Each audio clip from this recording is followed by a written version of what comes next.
What's up, y'all? This be your boy Scotty, and you're watching my review of The Real Housewives of Atlanta Season 5 Reunion Part 2. What is up, you guys? This video was a few hours late, and that's because I was trying to get my rest because, you know, I just came back from my trip to Alabama last night. I came back late last night. I came back after 11 p.m., and I had to sit back and watch The Real Housewives of Atlanta when I got home because I had it already on DVR and everything ready for me when I got back home. So, you know what I'm saying? That's why this video is a little bit late. But if you want to know about my trip to Alabama, I had a very good time with my friends Steven and Roger. I had such a great time. He had a housewarming party. I met some of Roger's family for the first time, and I must say that I left quite an impression. You know what I'm saying? The next morning, which was yesterday morning, we had all woke up, and I was packing all of my things. And he was like, most my family members have been texting me, telling me how much they love you and how you were so much fun. I'm like, well, I guess I left my mark here in Alabama. I'll be back soon. So you know, it is what it is. So I had me a wonderful time. It was a terrible 2 days before the trip, so I needed that trip, and I will be talking about that terrible 2 days in another video this week. Another thing I want to address before I get into this video is there's a difference between stating an opinion and being a disrespectful jackass. Stating an opinion, you know, if we're having miscommunication or a disagreement, there's ways to handle it. You don't have to curse anybody. I don't have to be called a faggot just because I'm trying to clarify what I'm saying or I misunderstood what you're saying. Some people think that they can say whatever the fuck they want to say to you up on your videos, but when you come back at them, you know what I'm saying, they want to get mad and say you get mad over disrespectful shit, over stupid shit when they have constantly disrespected you since you responded. Calling you a dumbass, calling you a faggot, saying you a melting face looking motherfucker, all of that shit. Was that even necessary when all I tried to do was clarify what I was trying to say? Now, if I misunderstood what you said, that's my bad, but it ain't my bad when you become a disrespectful bitch and try to come for me up under my comments. That's just not something that's gonna go down. I don't tolerate disrespect. It's not about being a YouTube gangster, because I'm not a gangster at all, but I don't give a fuck if we were face to face in the streets. I say whatever I got to say to you into your face. I don't have to do this over the internet. That's what people get wrong. Like, just because you get, you know, just because you have got to check somebody or get them straight does not mean that you're trying to be an internet gangster or a YouTube gangster, because that's not something I'm trying to do. The only time I feel the need to cuss somebody out or check somebody is when they being disrespectful, and that person was being disrespectful. But let me just get into the video, because I already done wasted damn near 3 minutes talking about somebody irrelevant. Getting into the video, okay, so the reunion starts off with all of them talking about the conflict that goes on The Real Housewives of Atlanta about the past seasons, and how Nene basically took a different approach to Portia and Kenya than she did with Kandi and Phaedra. Nene said, you know, she was a good judge of character. She gave Kenya a chance. She gave Portia a chance. She told Cynthia to get to know all these girls by yourself and make your own opinion. When it came down to Kandi, when Kandi first came to the show, Kim didn't have no friends, so Kim immediately clung on to Kandi. And I guess that's what pushed their, you know, started Nene and Kandi to not be really that cool from the beginning because of that. And Kandi made a point to say that Nene is the type of person that feels like, well, if you my friend, you can't be her friend. And Nene denies that she's that type of person. But honestly, it comes off that way because I really believe that Kandi and Nene would have had a better relationship had Kandi not been friends with Kim at the beginning. That's how I personally feel. That's my personal opinion. I honestly think that if Kandi wasn't friends with Kim, Nene and Kandi would be fine today. I really believe that. And she want to deny that that's how she is, but that's how she portrays herself and that's how she acts. And that's just the bottom line. Nene talks about her and Greg's ups and downs and how, you know, their marriage fell apart right before our eyes. She said that when she first came to the show, they were having issues, and as she became a bigger and bigger reality star, the issues became even bigger, and the things that the women were saying about Nene were affecting their relationship. She was saying that the girls were spreading lies about her, saying that she was flirting with Patricia. And I don't give a fuck what Nene tries to say, because she always try to play the victim, but she was playfully flirting with Peter. Everybody's seen it. If you look at any old YouTube videos on Real Housewives of Atlanta, a lot of people have said that they felt like Nene wanted to fuck Peter, and they felt like that this whole little situation between Cynthia, Peter, and Nene was all a love love triangle. If you go back and look at old videos, you would see that. Even I said that. That was the third or fourth season. Go back and look at my old videos, especially when I first started, when me and Miss Hello Kitty were doing videos. You would see that she was, you know, playfully flirting with not Apollo, but with Peter a lot, saying, you know,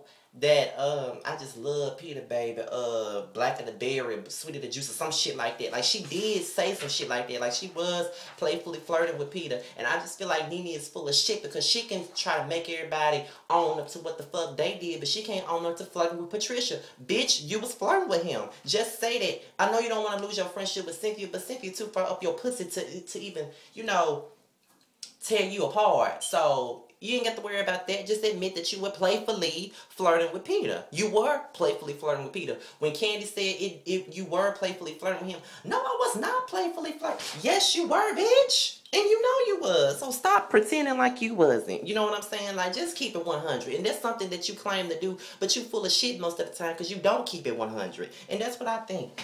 Going on to the next note, everybody talked about Phaedra.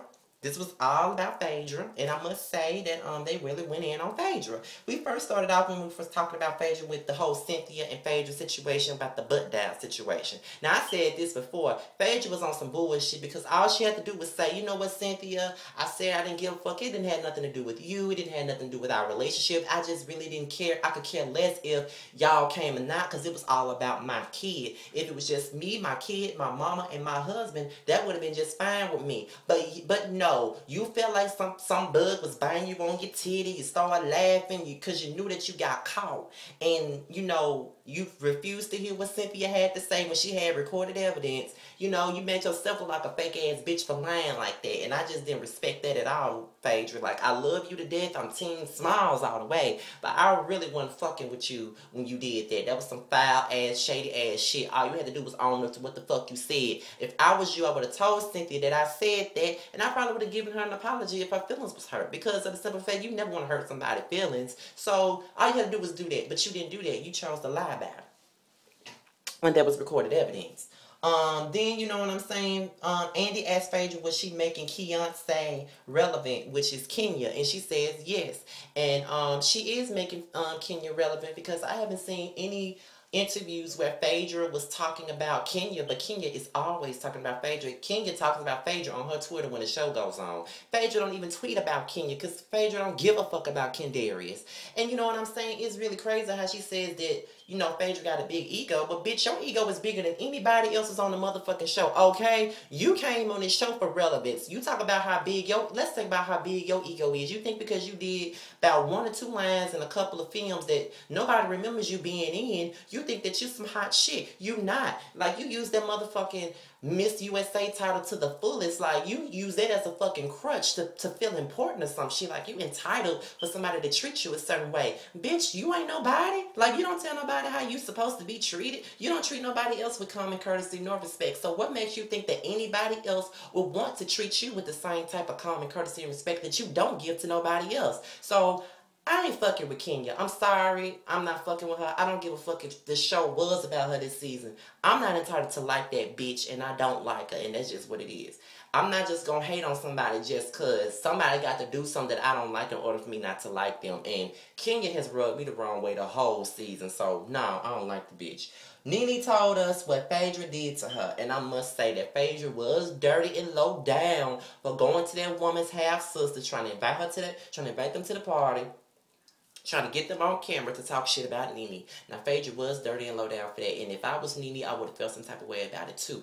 But I would have said something to Phaedra around the time that it happened. I never would have waited 2 years later at the reunion, at the 5th season reunion, after we've been on the show together for 3 years straight, and just now say something. You know what I'm saying? Like, I just felt like Nene should have been nipped that shit in the bud. But I understand where she coming from, because, you know, Phaedra puts on this front like, you know, she's a Southern Belle and she's this and she's that, but she got some dirty ways like everybody else. She ain't perfect. She ain't squeaky clean. And Nene put that on the forefront, and she read her for filth for it. I can't say that I'm mad with Nene for that. I ain't mad with her for that at all, because Phaedra deserved to be read for that. Because Phaedra was dirty and low down for that. So with that being said, Phaedra, you deserve that one. So Kim and her real hair arrives. And let me tell you this. Nene was saying you know, kept calling Kim wig and kept calling Sheree big nose. But if I'm not mistaken, Nene, your nose ain't short stopping, and don't you wear wigs too? So I really don't understand why everybody want to come. You know, that's the only diss that they got for Kim is the fact that she wear wigs. Everybody on that damn set wear a weave or a wig from time to time. So I don't know what the fuck is up with everybody talking about Kim wearing a wig, because all y'all wear fake hair. Probably with the exception of Kendarius, but in Phaedra, but all y'all wear fake hair. So I don't even understand why Kim and her wig is an issue. But she came in, and the first thing they went in on was her and her excuses, and they basically said that they was just over it. All she ever did was make excuses, and she did make excuses because she really didn't want to be around these damn girls. She didn't want to film with nobody. She wasn't a team player, and she needs to admit that she was not being a team player. She was not down for whatever. It is what it was. She knew that it was going to be a trip, and she knew that her pregnancy was going to be in the way. She should have said that. Or if she just didn't want to go on a trip, she should have said that. That's how I feel. So fuck Kim and her excuses. Kim leaving the show. Nene said that she knew that Kim was going to leave the show after she left that brunch. And I knew that she was leaving the show too. And I really wasn't mad that she was leaving the show. I just don't give a fuck about Kim anymore. Like, there was a time where I didn't like Kim based on Nene. But then when I really just look back at it, I kind of defended Kim. But this season, she was really getting beside herself. You know, people think that Candy's jealous of Kim. I don't think that Candy has any reason to be jealous of Kim. Candy has everything that she got on her own. Kim had to open up her legs to marry men to do that. And I don't give a fuck when nobody say Candy gotta really be jealous of Kim.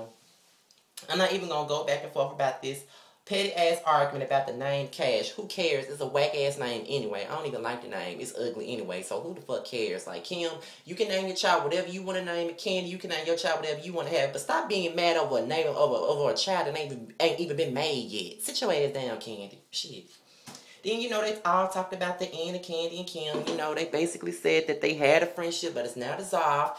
And, you know, they had some good times. They had some very good times. They don't regret anything. It is what it was when the business thing came about. And that's just what it was. And, you know, that's the end of Kim and Candy. Nene and Kim hugged it out. Nene said that never say never, but they're in two different places in their lives. And, you know, at some point in time, they probably will be friends. Kim said that there will always be a mutual respect between her and Nene due to the fact that they've known each other for a long time. They hugged it out, and Miss Kim Zodiac Bierman in her wig left the show again for the last time, and I'm glad that she did. With that being said, as far as this round two, I say that Nene Leakes won. Lanithia Leakes won this round. But this part was boring. Just like last season when they had 3 parts and the second part was very boring. I didn't expect much for this one, so this one was boring. But maybe all the juice will come back on the third part. With that being said, follow me on Twitter at www.twitter.com/Mr_StillStanding without the G. At Scotty email is MrStillStanding at yahoo.com with the G. Instagram me, King of the South 23. Next video you will see from me is my Love and Hip Hop Season 3 Reunion Part 2 video. I'm out of here, you guys. Peace.